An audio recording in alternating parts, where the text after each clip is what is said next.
Hey, All hey, right, Gavin, hey. we'll do it live. We're Oops. doing it live. We're doing it live right now. Welcome to On the Fringe. I'm Gavin, and my boisterous friend is Dave. And we're Howdy. here to we're here to talk about something you might not have heard about that much because it's still kind of an emerging story. Uh, it's something called SMRs. Now, Dave, what are SMRs? SMR, small nuclear reactor would be my guess. Is that right? Small SMR? Oh, I thought you said NR, SNR, small mini reactor. I don't know, Gavin. What is it? Smurfs must row. No, First must row. Oh, I like that. you're pretty darn close. And honestly, small nuclear reactor is more or less descriptive of what it is. But an SMR is a small modular reactor. And right Oh, modular.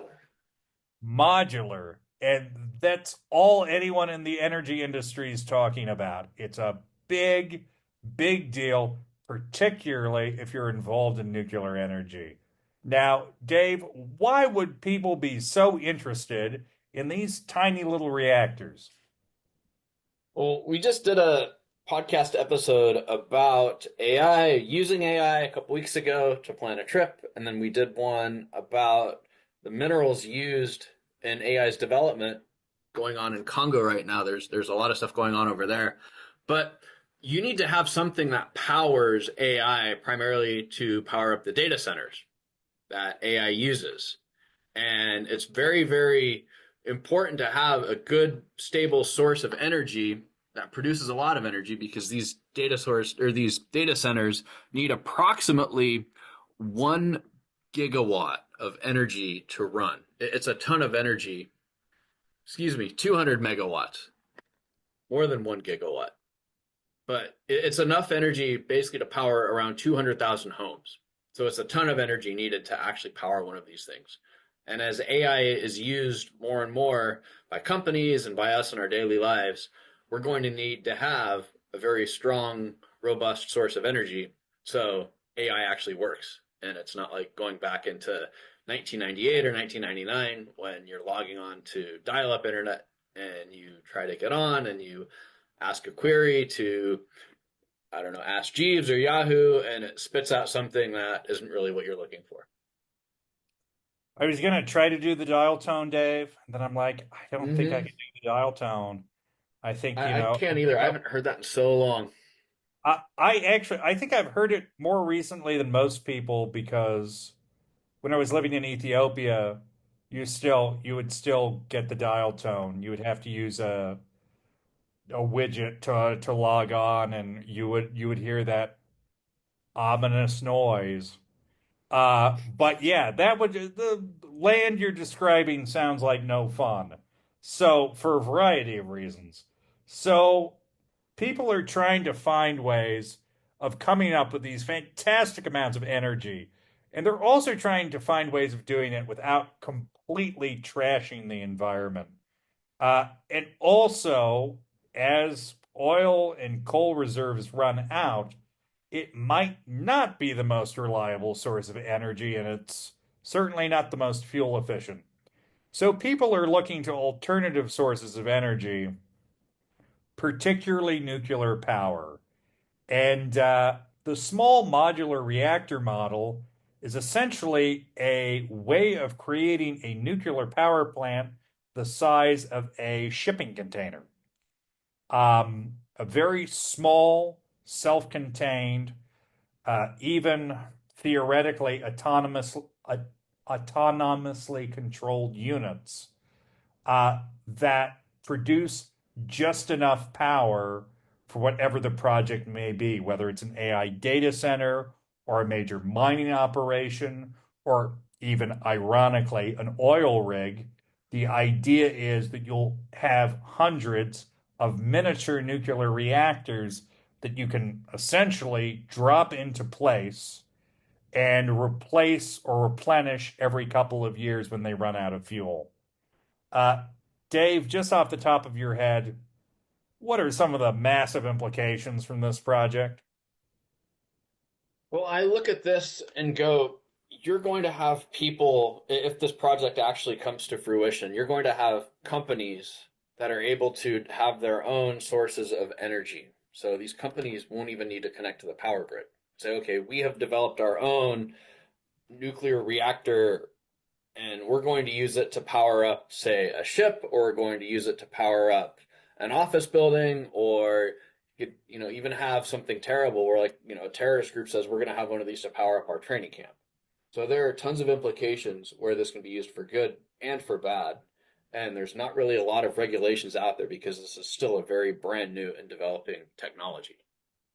And multiple companies, American companies, but Emirati companies, I believe a couple European companies as well, are jumping on the bandwagon. There's major money going into this because if you see, even with the deep seek fiasco of last week, if you still see the huge amounts of money floating around the AI pool, everyone wants to cash in, and they're aware that this is a way to do that. It also just seems for a lot of companies like the logical next step because nuclear power plants, shock, surprise, and horror, are kind of hard to build. They're very large. They take a very long time to put together, and they're not that easy to maintain. So the idea of a small containable unit that you can drop into place and essentially leave alone is increasingly attractive in understandable, if slightly disturbing ways. So I'm just going to jump in real quick and say that Homer Simpson looking over a nuclear reactor was way ahead of his time. Really, really. I mean, the Simpsons did do everything. They predicted everything. I agree with South Park on a lot of things. They really did do everything. And the idea that yeah, there's going to be like maybe one dopey guy looking at a screen, unfortunately, might not be that far off from reality.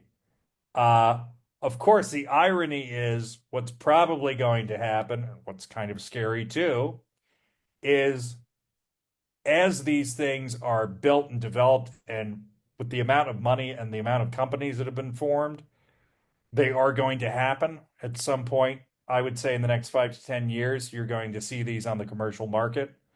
Certainly, if the stock market's any indicator, it may be sooner than that because there are a lot of publicly traded companies that are doing quite well off of this already.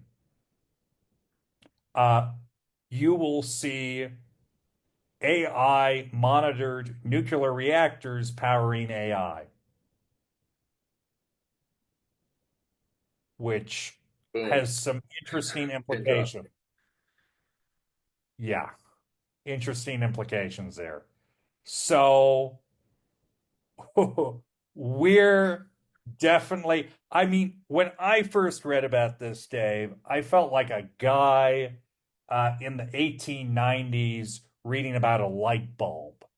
I mean, Hmm. this is terror. We're going to electrify the air now. Who thinks this is a good idea? I am absolutely terrified by this, but I think the implications are going to be startling.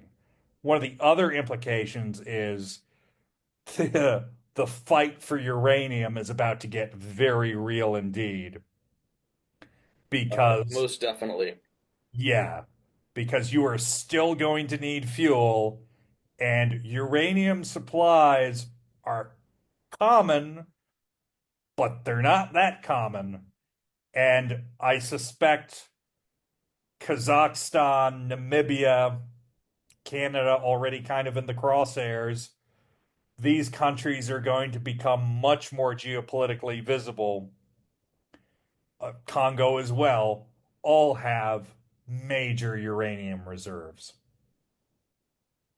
Yep. And this is probably going to be one of the defining issues of the next 15 to 20 years, in my opinion. I look at this and go, this is a way for people and companies to become 100% energy independent, and even cities, where you could have a city say, we're going to build one of these, we're going to use tax dollars to build one of these, and we're going to cut ourselves off from the power grid. And I could even see Texas doing this as well, where the state of Texas, we already have our own power grid in Texas, but Hmm. the state of Texas says we're going to basically go nuclear and we're going to have a complete state run and state managed nuclear power grid where it doesn't matter what the rest of the critical infrastructure is doing in the country. We're going to be on our own and we're going to be able to keep the state powered regardless of whether it's 15 degrees in Houston or 30 degrees in Dallas and there's 3 inches of snow or 4 inches of snow. It's not going to matter. We're going to be able to keep everything running and we're going to be able to keep Texans happy and warm with their lights on, And you which is want to talk kind of about crazy. Abilene for a second? Sure. So they're building in Abilene, speaking of Texas. So one of Donald Trump's first domestic policies is he is investing, well, I shouldn't say he, but you have OpenAI, Oracle, and SoftBank are three major companies that are investing over $500 billion into these modular reactors. And the first one is going to be in Abilene, Texas. So it's going to cost over $100 billion. It's going to bring in about 50 people to work there. And you look at this and you go, oh, this is going to be a huge, huge potential data center. Excuse me. I screwed that up. This is going to be a huge data center. And it's only going to employ 50 people. So Yeah. it's going to be largely AI run and AI driven. And you're going to have a few people there. And this could be the future of work, which is kind of scary in a way, where you're going to have a few important jobs actually at this data center. You're going to have people building it and largely going to take care of itself. Yeah, I mean, not for the first time, and definitely not for the last time. I feel like I'm living in the opening 5 minutes of Terminator 3. Um, Mm-hmm.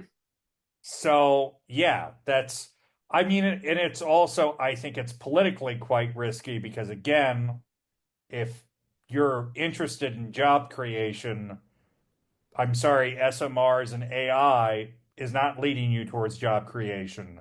It's leading you towards essentially a post-work economy. If you have a society where you can airdrop in modular reactors, and most of the certainly data-driven and service-related business is being conducted via chips in data centers, you are just not going to have a lot of jobs. And I think this is a reality that people have to be prepared to confront in every sector all over the world. I know I talked to some people about this and they say, Gavin, you're a teacher at a school. This is not going to affect you. And I really disagree with that. I genuinely feel like I'm probably not going to have a job in 5 to 10 years.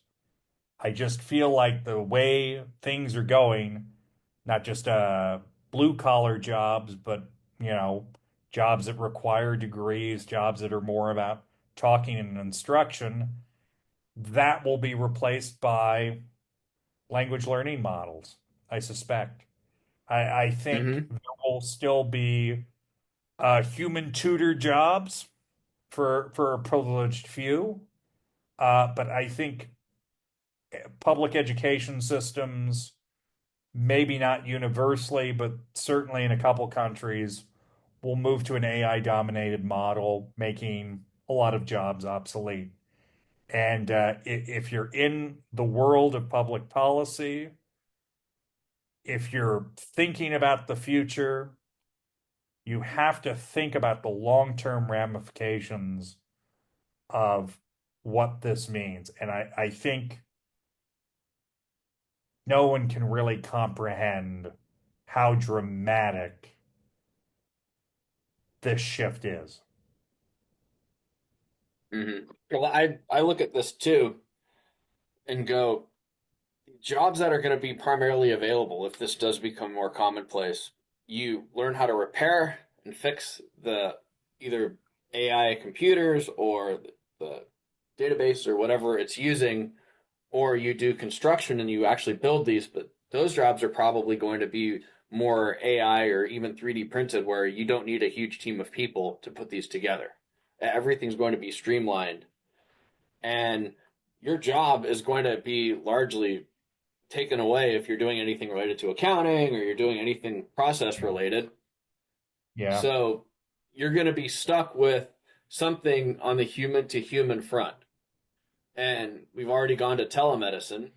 So, yes, you're going to have people that interact with doctors, but you can get on the internet now and you can search, and people now are starting to use AI more to discover, oh, whether I'm sick or whether I'm not. But as these AI models actually get better, they're probably going to be used to diagnose, very, very simple, I would think, medical issues, but more specialized treatments are always going to need a doctor.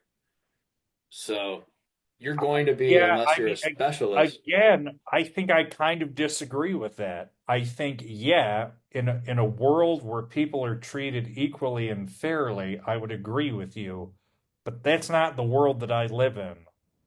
And I feel, in some ways, I feel the same way about the medical profession that I do about the educational profession. I feel like for those who can afford it, that human to human interaction that you're talking about, that will be available. But I feel like increasingly for the average citizen who's maybe not privileged, they will more and more be cut out from human to human interaction in that field. Mm-hmm. Well, you could even extrapolate that and say it's going to go across every field.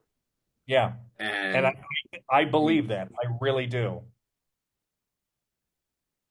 and that's turning in, you start turning those wheels and you go, man, this is going to change the whole entire world. And I And think it already is. It already yeah, is. I'm And tip of the I'm with iceberg, you. man. We're right at the tip of the Yep, iceberg. yep, I we just, are. I hope we're on a ship that isn't called Titanic, but I'm not entirely sure. Gavin, may Don't. you live in interesting times. Oh, Dave, I think it's a little late for that.